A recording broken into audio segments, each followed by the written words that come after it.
गए और वहाँ अग्नि जला दी। अग्नि जलाकर वो अपनी बहन के पास आए और बहन को जल्दी में से उस अग्नि का प्रकाश दिखाते हुए बोले, देखो चांद निकल आया है, तुम भोजन कर लो। उनके ऐसा कहने पर साहूकार की बेटी ने अपनी भाभीियों से कहा, भाभी देखो चांद निकल आया है, आप भी अर्घ देकर भोजन कर लो।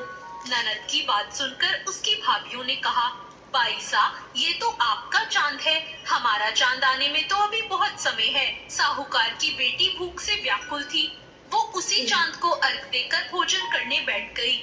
जैसे ही उसने पहला घास खाया उसे छींक आ गई, दूसरा घास खाते ही उसमें बाल निकल आया और तीसरा घास अभी खाने ही वाली थी कि उसके ससुराल से बुलावा आ गया कि उसका पति बहुत बीमार है और वो जिस भी हालत में हो तुरंत अपने ससुराल पहुँचे। उसे विदा करने के लिए उसकी माँ ने जब बक्से से कपड़े निकाले तो सारे कपड़े काले काले मिले। दूसरी बार कपड़े निकाले तो सारे कपड़े सफेद निकलते जाते।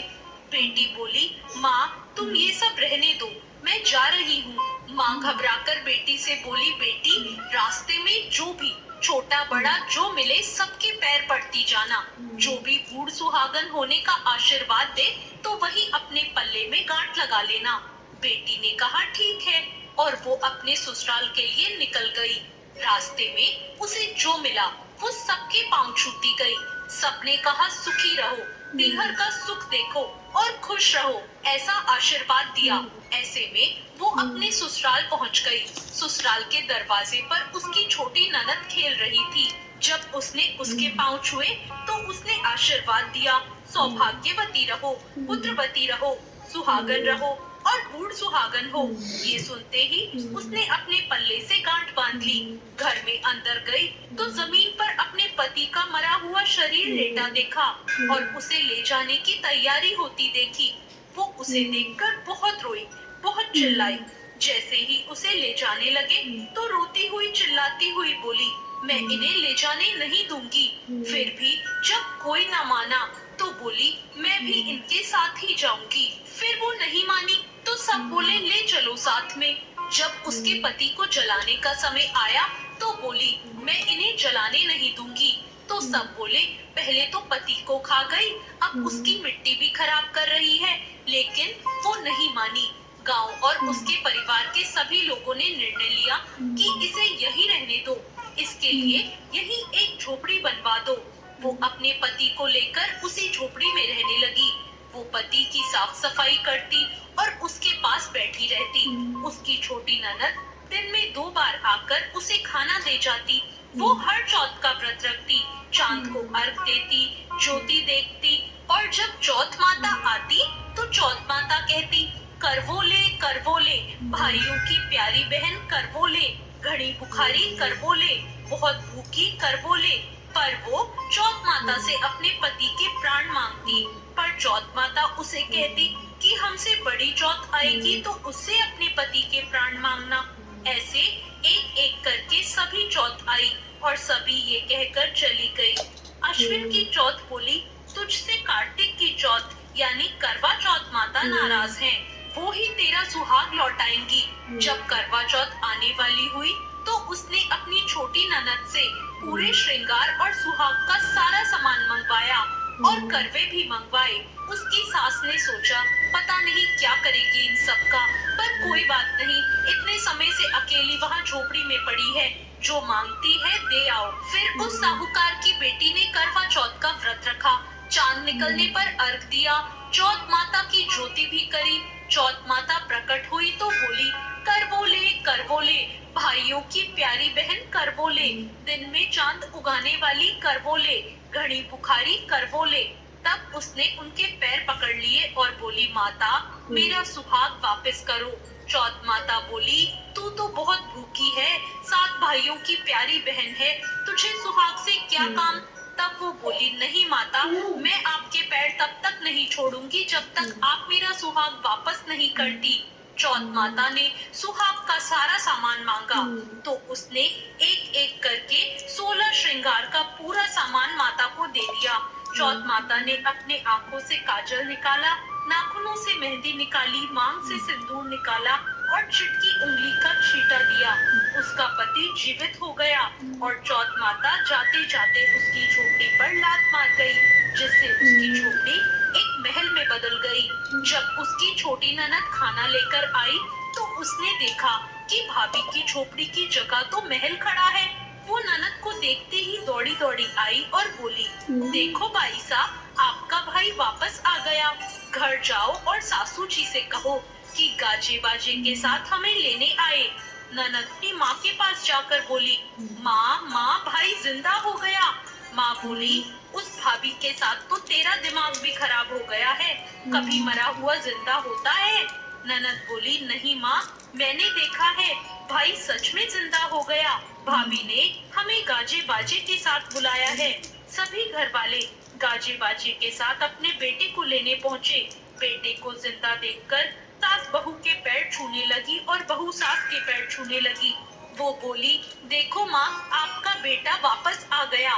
सास बोली, मैंने तो साल भर पहले ही इसे भेज दिया था, वो तो तू थी जो इसे वापस ले आई। हे चौथ माता, जैसे साहूकार की बेटी के साथ पहले किया वैसे किसी के साथ मत करना, और बाद में जैसे उसे सुहाग दिया वैसे सबको देना और सब पर अपनी कृपा बनाना। जय चौथ माता। तो ये थी करवा चौथ की व्रत कथा। आपको ये कथा कैसी लगी कमेंट करके जरूर बताना। साथ में मेरे चैनल को गणेश जी का गणेश जी का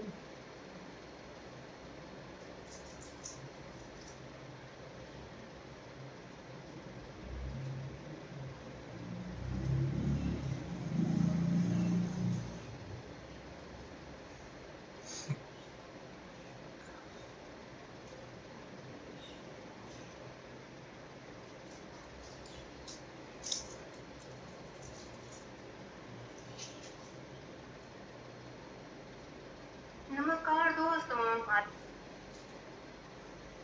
मैं आपको करवा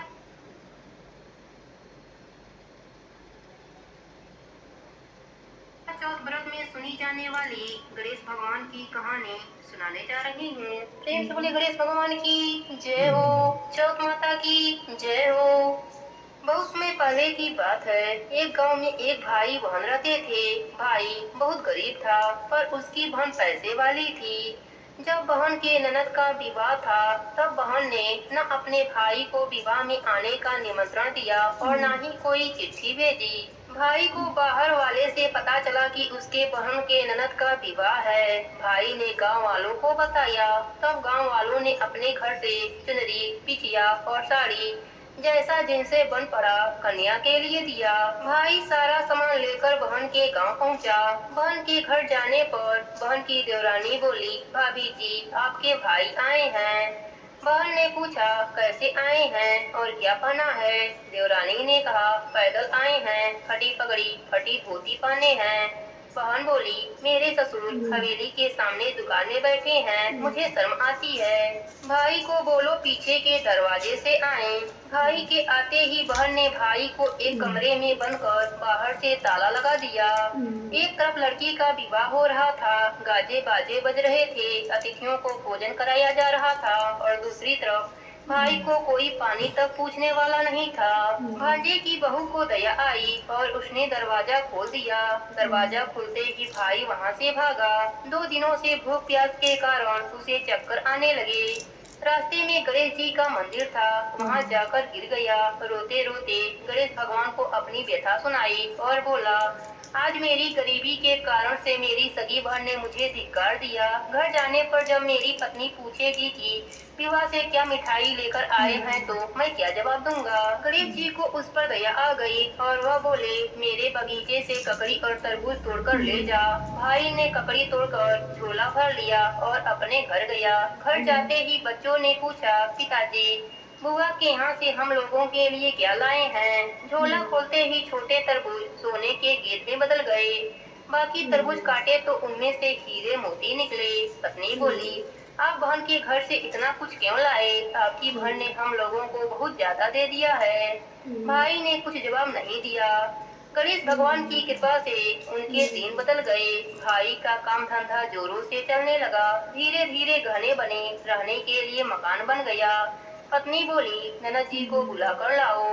भाई नए कपड़े नए जूते पहनकर रथ में बैठकर बहन को लेने गया। देवरानी बोली, भाभी जी आपके भाई आए हैं। बहन ने पूछा, कैसे आए हैं और क्या पहना है? देवरानी बोली, रथ में बैठकर खूब ठाट बाट से आए हैं। बहन बोली, मेरे भाई को बोलो कि हवेली के सामने से आए, मेरे ससुर देवर जेठ देखेंगे।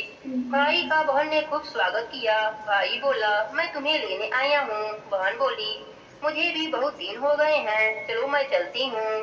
भाई बहन को लेकर अपने घर आया। भाई और उसकी पत्नी ने बहन का खूब आदर सत्कार किया।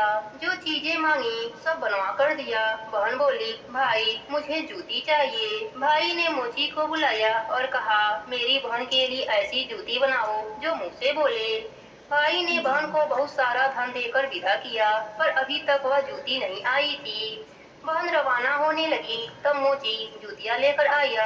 बहन के जूती पहनते ही जूतियाँ बोली, निर्धन भाई की पैसे वाली बहन, गणेश भगवान का बगीचा नहीं होता तो आज क्या करती बहन? तब भाई की पत्नी ने पूछा, यह क्या आवाज आ रही है? भाई ने कहा, सुबह का समय है, कोई जीव जंतु बोल रहा होगा।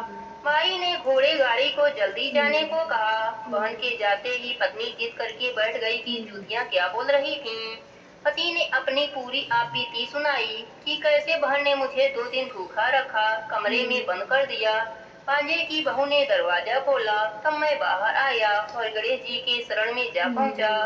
गणेश भगवान की कृपा से हमारे दिन बदले हैं। उसने अपने पत्नी को सारी बात बताई। तब पत्नी बोली, अगर मुझे पहले मालूम होता तो मैं आपकी बहन को कुछ ना देती, मेरा दिया हुआ सब कुछ वापस लेकर आओ। तब पति बोला, सुहासिनी के आशीष से ही हमें गणेश भगवान ने सब दिया है। अगर वह मुझे भूखा प्यासा कमरे में बंद नहीं करती तो मैं गणेश भगवान के मंदिर में क्यों जाता?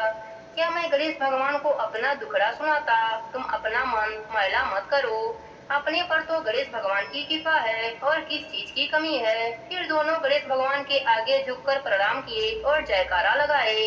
हे गणेश जी महाराज, जैसे आपने गरीब भाई पर अपनी कृपा करी, वैसे ही अपने सभी भक्तों पर अपनी कृपा बनाए रखना। कहानी अधूरी हो तो पूरी करना, पूरी हो तो मान रखना, सबके व्रत को पूर्ण करना। प्रेम से बोले गणेश भगवान की जय हो, करवा चौथ माता की जय हो।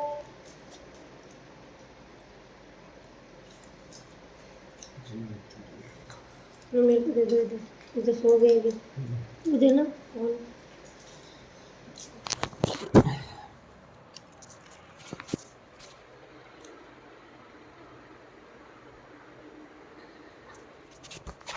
ये तो दिख ही नहीं रहा है, सो रहा है, इसको नींद आ रही है। चल फोटो